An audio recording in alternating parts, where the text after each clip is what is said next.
Hi, my name is Jennifer Wetke. I'm married with four children, ages 10 to 15. I live in Southern California, but I grew up in Wyoming. And I also lived in Mexico for a year and a half. I teach Spanish 1 and ELD support at the middle school, and I absolutely love it. I'm super excited this year to be the department chair for the first time and get the opportunity to lead and collaborate at my school.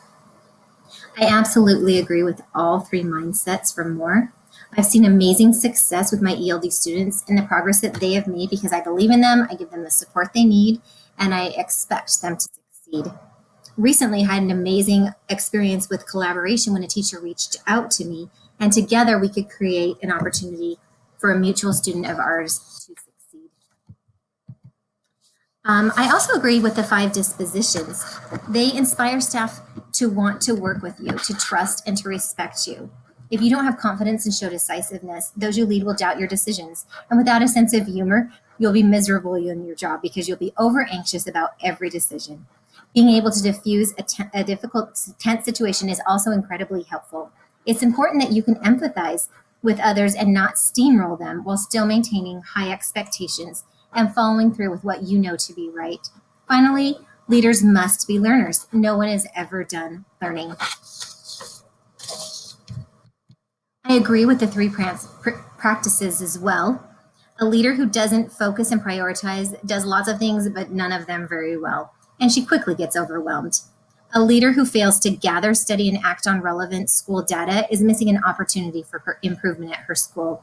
And finally, even if you're a fantastic leader in every other situation, if you don't have emotional intelligence, people will not follow you. Covey calls this an emotional bank account. As a leader, you have to build relationships with those you work with. They need to feel motivated and respected by you. That way, when you need to make corrections, they will trust you and listen to you rather than being offended.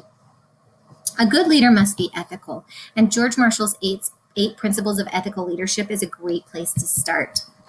We must stand up against policies that are bad for students, put public interest ahead of ourselves, be positive role models, balance energy between tasks and the needs of people. We need to require high ethics of everyone we work with. We need to show sensitivity and understanding to all the different school environments.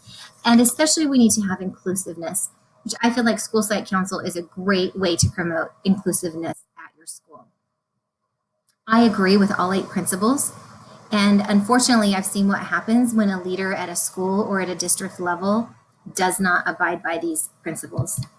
As I reflected on mindset, I found that the one I needed to work on the most was in collaboration. I haven't had as much opportunity to collaborate being the only Spanish teacher at my school or the only home ec teacher at my school. And so I didn't see the benefits of this until recently when I've been able to work on the ELD team. So I'm excited to continue collaborating and developing that mindset. Dispositions I need to practice and work on the most are in developing a sense of humor. I take things way too seriously and I need to learn how to be calm in tense situations and also empathy for others. I'm already confident and assertive and I love to learn, but I definitely have weaknesses in those two areas. Practice is the situation where I need to learn the most.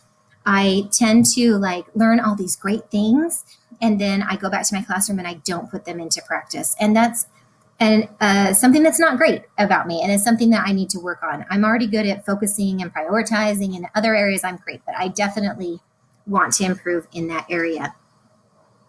The principles that I need to improve on the most are inclusiveness and understanding. Sometimes I like to make decisions without talking to all the stakeholders, and that's not good practice. Also, it's an extra step to be sensitive to the great variety of political, social, and economic environments in a school community.